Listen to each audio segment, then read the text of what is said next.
what's going on, everybody? Thanks for tuning into this week's Productive Agent Podcast. My name is Tony Ruiz. I'm the founder and host of the Productive Agent Podcast and Facebook group, and you recognize this guy as the co-host of the Productive Agent, Mr. Shane Tokheim. How's it going, man? Really good. How about you? Doing great. Had a good start to the day, and then I was invited to this meeting with you and John Totten, talking about ninja selling. I just had a call with a ninja coach for the first time, considering getting into coaching. I'm pretty excited about it. It went really, really well. I have another phone call with another group on Thursday just to kind of compare, and kind of got me turned on to going back into ninja selling. We've talked a lot about ninja selling, the book. Been listening to a little bit more of the podcasts. A lot of great information. I just listened to a short one on the way over here. Talk to us about ninja selling, because you're the one that turned me onto it. Mark Chambers, a lot of our friends, Mark Kale has actually done ninja installation. And so a lot of us really connect with Ninja Selling, the book. I've read it twice. I have the Cliff Notes version that I created on my own. Tell us, how were you introduced to Ninja Selling? Why you're such a big investor into it. I mean, you have a stack of books, and it's probably the number one book that you give out to agents. For sure. Yeah, I don't know. I wish I could give somebody credit. I want to say John. I'm not 100% sure, but he was in my first accountability group 5 or 6 years ago, probably. And he was the most organized, although not the most active, which, sometimes goes hand in hand. But I think he kept on talking about it. I'm not sure. We didn't do the book in the group or anything. But then I somehow got a copy of it, and I doubt if it was from John. I don't know, but I read it, and the whole time I was reading it, I was like, oh my God, I should have wrote this book. Not to take anything away from Larry Kendall, obviously, but it's what I had been saying the whole time to people, and obviously better said, and more organized and more systems and all of that. He had a few editors along the way, I'm sure. I'm sure. But it's just exactly what I believe your business should be. And basically, in a nutshell, to me, ninja selling is take whatever it is you like to do, whether it be pickleball or, soccer mom or dad or, basketball games, baseball, whatever your lifestyle is, then apply that to your business and, make that your SOI and connect with those people. And pretty soon you'll be the realtor of that group. That's basically what I feel like the ninja selling is. Yeah, ninja selling, I've gotten way more into reading, and I do it pretty consistently. As you can see the books that I've read, and I highly recommend all of them. And most of them, I call you. I'm like, what's my next book? Yeah. Well, what should I read? Oh, Slide Edge. Okay. Get Slide Edge. Okay, cool. Have you read Goggins yet? Yeah, go read Goggins. Okay. But Ninja Selling is one of those books for me, and I think it's still to this day. I've read it twice. Every time I pick it up and read 10 pages, it speaks to me. It's really easy to read. Really clear and defined, and really, really good read. Yeah. And I just feel good, and I always grab something new from it, or a good reminder. Yeah. Right? I need to get back to doing that. And it's also for all of us people that don't want to be salesy. Right? It's like the most organic way to sell real estate or really anything. And it's just relationship based. So you already have these people that know, like, and trust you. How do you maintain those relationships and stay in flow with them? And how do you go meet new people and get referred and let that business naturally grow organically without going to the shiny object? Oh, I'm going to do Zillow leads. I'm going to do door knocking. I'm going to do expireds. I'm going to go to this training and that training and this training, when those 3 hours could have been spent on connecting with your SOI. For sure. And so the whole Ninja Selling book, obviously we're not going to cover all of it, but it's all based off of the Ninja 9. And there's 5 daily activities that they recommend that you do, and 4 weekly activities. And we're going to kind of review that. We won't go too far in depth, and maybe we will, maybe we won't. But we'll bring up each one, and we kind of talk about it, what it means to you, what you think about it, maybe some of the practices that you have in that daily activity or weekly activity that either you do or that you see agents do to help their business. Cool? Yeah, absolutely. Well, cool. Let's get started. Number 1, daily habit. is wake up and give gratitude. And it says control your vibe. And that speaks to me. I wouldn't say I practice that very well, but I definitely have a miracle morning mindset of feeding myself positive energy and listening to positive things. Can you talk a little bit about gratitude? Do you I know you naturally wake up, stand in front of the mirror, and go, "I'm the best there ever was," right? And you punch the air, and you're like, "Yeah."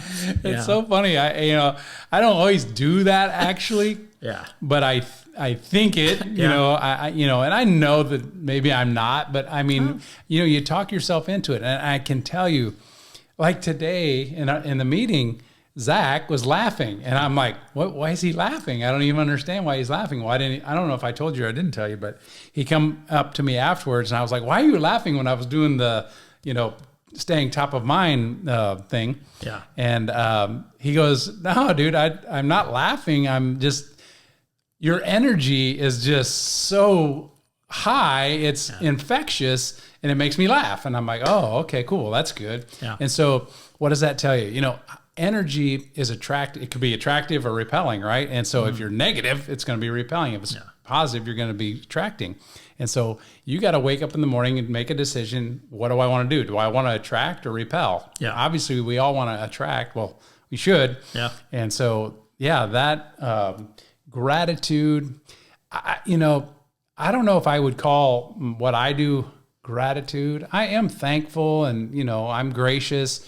So I guess so, but I think it's more the state of mind that I get into each day, and I think I do that by choice. Yeah, absolutely. I mean, so we just attended this, meeting, and I was stunned because it was my first time there, and all of a sudden John's like, "We're going around the room. Everybody say what you're grateful for," and I was like, "Oh shit! Like, what am I grateful for?" Yeah, and it kind of made me think, and everybody went around the room, and at first I was just a little bit nervous. I was like, "Oh, what am I going to say?" Yeah. Okay, I got something.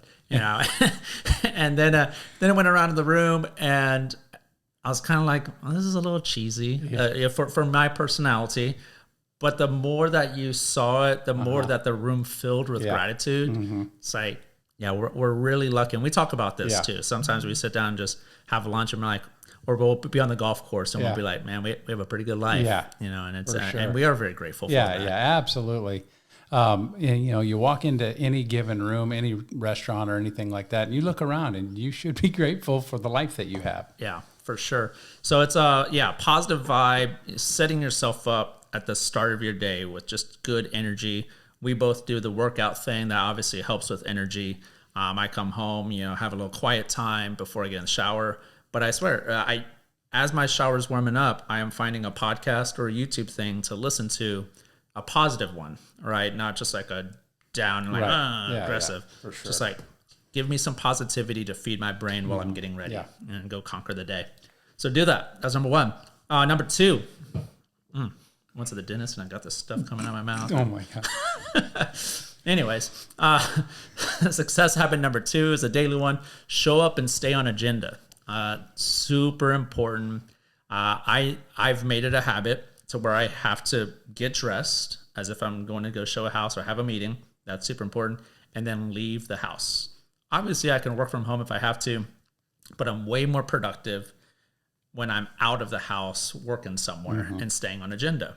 I'm also way more productive when I have in my calendar, I'm going to do this at 10 o'clock. I'm going to do this at 11 o'clock. And I'm able to stay on agenda.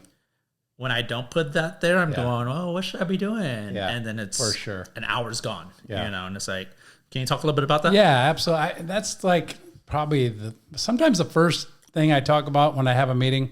What's your daily structure? Is it good? Most everybo's isn't. Because they don't even realize. But and then to show up. There's like sayings where if you showing up's half the battle. And is it? Yeah, probably. Like for me, John is making me go to these meetings, and not making me, but he's inviting me, and I rarely say no when I need to learn to say no sometimes, not to that, but, and now I see agents literally coming up to me and like, "Oh, wow, you're here again." Like it literally makes a difference because you're there.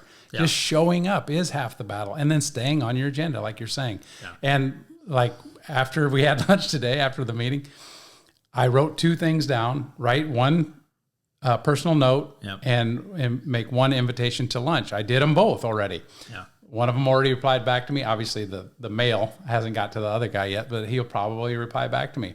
I would not have probably done either one of those things had I not written it down in my to-do list. So, I mean, yeah, write it down and then stick to it. Yeah, for sure. Very important. Figure out what you're going to do. There's a phrase, and of course I'm drawing a blank. Plan your Yeah. something. Plan. I'm totally drawing a blank there, but plan it and then work it. Yeah. Well, plan your work and work your plan. Yeah. There it is. I know that. And so yeah, that's super important. Number 3, daily habits should be write 2 personal notes. I really like this one, and sometimes we overthink it, and I don't always do it. I'm not very consistent with it, but I swear it has to be at least a 95% or higher response rate. Yeah. When I sit down and write 2 personal notes, sometimes they're really easy because it's like a birthday card, right? Oh, it's somebody's birthday tomorrow. Boom. Don't have to think about it. It's super easy.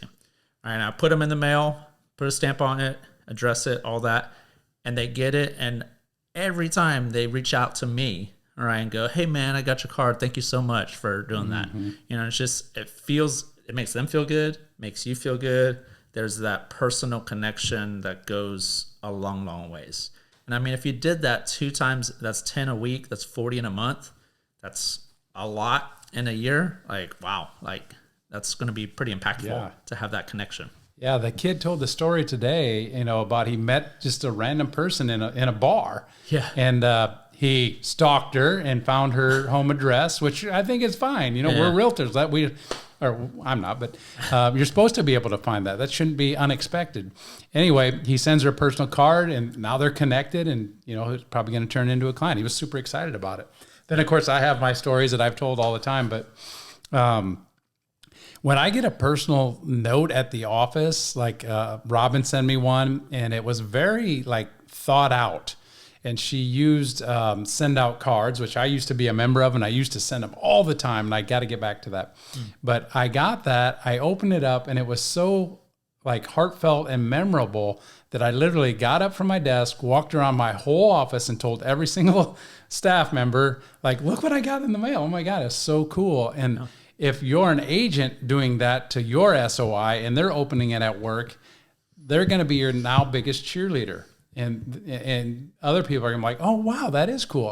Oh, I am going to sell my house. Or, you never know what it could lead to. Right. And so, yeah, they're super impactful. I can't think of a time where I've got a handwritten note where I was like, oh my God, it's the best thing. I mean, you always get a big smile. And I probably need to do a better job of reciprocating like your person does. Yeah. I did tell Robin, and I did tell both of them, but I should call or text and say hey, I got your note. Thank you so much. Yeah, for sure. Major impact. Highly recommend. For sure. We both got to get back on doing it consistently. Yeah. Because it's the proof's in the pudding. I mean, it's noticeable. Number 4, number 5 kind of go together. We'll talk a little bit about this. 4th daily habit of Ninja 9 is focus on your hot list. So they define your hot list as somebody that you've made a connection with, maybe in your sphere or somebody you met at open house, whatever, that's looking to buy within the next 90 days, I think is what they call. So these people are actively on searches. You might be showing them properties. They are looking to buy or sell something in the next 90 days. Man, when I started doing this, it's okay, you got to create your hot warm list. I had 1 name, 2 names, right? And then it just almost overnight, it just started growing and growing and growing. And I would encourage people to kind of go back in their phone, in text messages, go back 1 full month. And you should have to scroll a few times because most of us are texters, right? Go back 1 full month and then just kind of start slowly going through there and looking at the names that you've communicated with. And you go, hey, there's potential right there. I know I do that from time to time. I'm like, oh shit, I forgot about them. I was I need to put them on my list. Where are they? Are they warm or are they hot? But when you do that and stay consistent with that and keep it updated, it's just that's where your focus is. You go, this is my business. These are the most important people as of right now because they're the closest to closing a deal, earning money, etc. So yeah, and you'll hear stories about somebody that didn't do that, and then they like, oh, we didn't hear back from you, so we went and bought a new home, or we, you know, and you're just like, oh my God, what? Why would you let that happen? Yeah, you know. And if you are looking at that list every single day like you're supposed to, that will never happen. So I don't understand it when people tell me those stories. well, it's even right here. Like I'm looking at, I don't know, probably 8 different business cards here. You know, it's like, and this happens to probably like every realtor, every business person. Yeah. You know, they have a lead over here on this paper and business cards over here, and then on their phone they have a note, and right. in their car they have some.